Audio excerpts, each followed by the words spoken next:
एक नया भर्ती का जो नोटिफिकेशन बीएसएनएल के द्वारा जारी किया गया है उसकी आज इस वीडियो में हम बात करने वाले हैं। तो बीएसएनएल के द्वारा एक नया अपडेट जो है जारी किया गया है अपनी रिक्रूटमेंट के रिगार्डिंग। आज की इस वीडियो में आपको बताऊंगा कौन सी पोस्ट यहाँ पे निकली है, लास्ट डेट क्या है एप्लीकेशन फॉर्म को भरने की, और इसमें एलिजिबिलिटी क्राइटेरिया जो है आपका किस तरह का रहने वाला है, और क्या सिलेक्शन प्रोसेस जो है इसमें आगे फॉलो किया जाएगा। पूरी जानकारी डिटेल में आपको स्टेप बाय स्टेप देने वाला हूँ।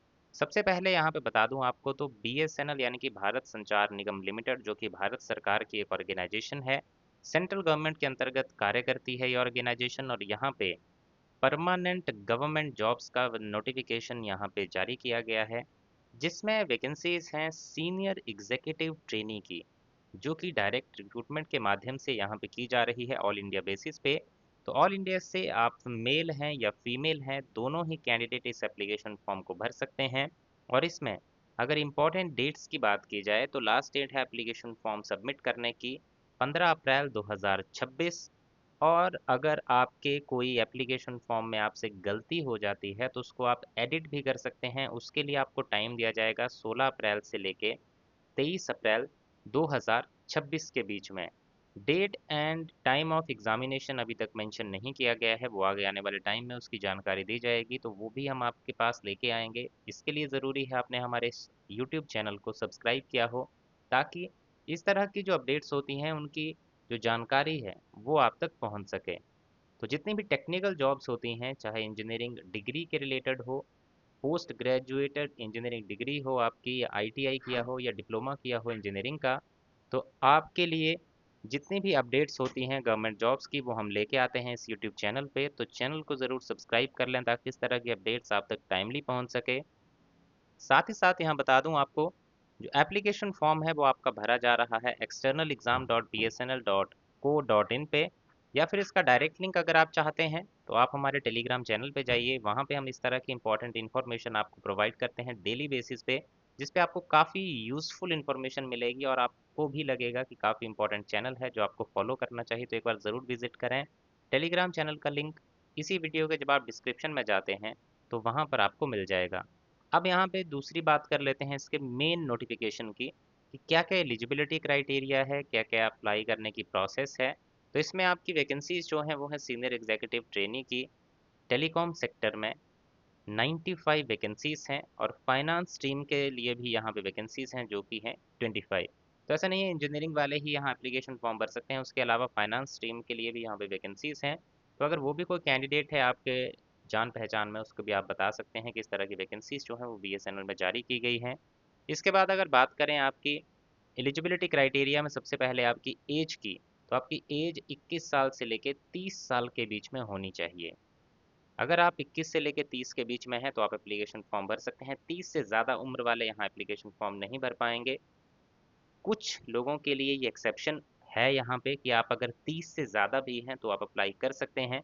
ये जो छूट दी गई है ये है OBC, non creamy layer, SC ST और डिसेबल कैंडिडेट्स के लिए, क्योंकि सेंट्रल गवर्नमेंट के द्वारा इन कैटेगरीज को एज में रिलैक्सेशन दिया जाता है। तो अगर आप ओबीसी नॉन क्रीमी लेयर के हैं तो आपको 33 साल से कम उम्र आपकी होनी चाहिए। अगर आप एस सी एस टी से बिलोंग करते हैं तो आपकी एज 35 साल से कम होनी चाहिए, 5 साल की छूट जो है आपको यहाँ पे दी जा रही है। अगर आप डिसेबल कैंडिडेट हैं और एस सी एस टी से बिलोंग करते हैं तो 45 ईयर से कम होनी चाहिए। ओबीसी के नॉन क्रीमी लेयर के लिए 43 ईयर से, और general EWS OBC creamy layer से हैं तो 40 ईयर से कम एज आपकी होनी चाहिए। यहाँ पे बात करें आपके सिलेक्शन प्रोसेस की, तो इसमें आपका computer based multiple choice objective type test जो है वो कंडक्ट किया जाएगा, जिसमें आपका aptitude and technical knowledge section रहेगा, यानी कि आपके जो पढ़ाई आपने की है, जो क्वालिफिकेशन आपने कर रखी है, उसमें जो आपका सिलेबस है उसके लेवल के क्वेश्चंस जो हैं इसमें आपके पूछे जाएंगे। तो अच्छा खासा इसमें आपका लेवल जो है क्वेश्चंस का होने वाला है, अच्छी तैयारी आपको करनी होगी अगर आप इस एग्जामिनेशन को पास करना चाहते हैं। तो इसी बेसिस पे, यानी कि एक टेस्ट के बेसिस पे आपकी यहाँ पे डायरेक्ट सिलेक्शन हो जाएगी। कोई इसमें इंटरव्यू कंडक्ट नहीं होगा, कोई अदर जो फॉर्मेलिटी है इसमें नहीं कंडक्ट की जाएगी, डायरेक्ट आपकी सिलेक्शन होगी। तो काफ़ी कैंडिडेट इसके लिए तैयारी करते हैं और कर रहे होंगे। तो आपके लिए एक अच्छी अपॉर्चुनिटी है कि बीएसएनएल के द्वारा ऐसा नहीं है कि हर साल भर्ती आती है, ये साल में एक बार नहीं आती, ये 2-2 3-3 साल में एक बार जो है वो कंडक्ट की जाती है। तो काफ़ी सालों बाद ये अपॉर्चुनिटी दी जाती है ऑल इंडिया लेवल के कैंडिडेट्स को, तो काफ़ी एक अच्छी अपॉर्चुनिटी है। इसमें अच्छे से तैयारी करें ताकि इस बार आपका चांस जो है मिस ना हो पाए। अब यहाँ पे बात करें कि एग्ज़ामिनेशन जो होगा आपका, उसमें किस तरह से पार्ट्स में ये एग्ज़ामिनेशन कंडक्ट किया जाएगा।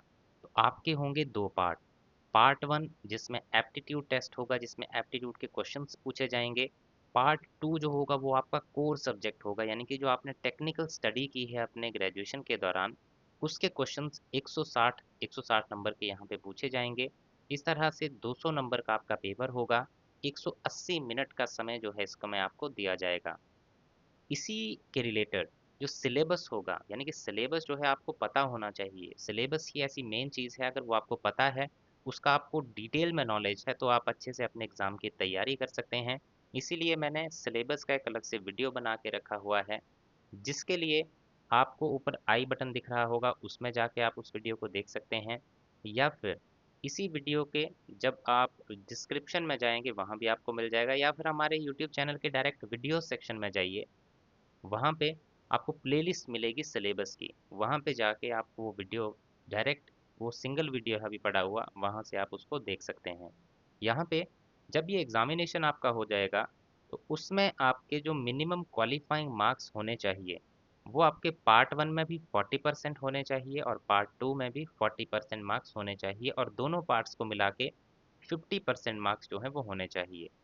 अगर बात करें जो रिज़र्व्ड कैटेगरी कैंडिडेट्स हैं, उनके लिए क्या क्राइटेरिया जो है यहाँ पे फॉलो किया जाएगा, तो उनके लिए 35% मार्क्स हर एक पार्ट में होने चाहिए और दोनों पार्ट्स में मिला के 45% मार्क्स जो हैं वो उनके होने चाहिए।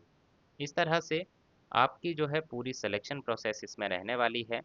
अब आते हैं इसमें क्वालिफिकेशन वाले पार्ट पे कि क्वालिफिकेशन क्या होनी चाहिए, कौन इसके लिए एलिजिबल है, कौन अप्लाई कर सकता है। यहाँ पे आपने बीई बीटेक किया होना चाहिए, आपकी डिग्री कंप्लीट होनी चाहिए और 60% उसमें आपके मार्क्स होने चाहिए। ब्रांचेस एलिजिबल हैं electronics and telecommunication, electronics, computer science, IT, electrical, instrumentation. और ऐसा नहीं है कि ये 6 पर्टिकुलर ब्रांचेस में ही आपने की होनी चाहिए। अगर इन ब्रांचेस के साथ, मतलब ये तो आपकी मेन ब्रांच है, इनके साथ कॉम्बिनेशन में भी अगर आपने अपनी बीटेक की डिग्री की है, तब भी आप अप्लाई कर सकते हैं। जैसे कि इलेक्ट्रॉनिक्स है, तो इलेक्ट्रॉनिक्स एंड कम्युनिकेशन जिन्होंने की है वो भी एप्लीकेशन फॉर्म भर सकता है। कंप्यूटर साइंस है, computer science and network security, इस तरह के जो ब्रांचेस होती हैं वैसे कैंडिडेट भी यहाँ पे अप्लाई कर सकते हैं, वो भी यहाँ पे एलिजिबल हैं। हाँ, कंडीशन ये रहेगी कि इन 6 में से कोई एक ब्रांच एज़ कोर वहाँ पे आपकी होनी ही चाहिए, तभी वो कॉम्बिनेशन जो है आपका एक्सेप्टेड माना जाएगा, तभी आप इसके लिए एलिजिबल माने जाएँगे। बाकी जो सिलेबस है, जैसा कि मैंने आपको बताया, इसकी जानकारी आपको उस वीडियो में जो मैंने अलग से इसके लिए बना रखा है, वहाँ पर आपको मिल जाएगी। इसके अलावा अगर आपका कोई डाउट हो, तो कमेंट सेक्शन में आप कमेंट करके पूरी जानकारी ले सकते हैं।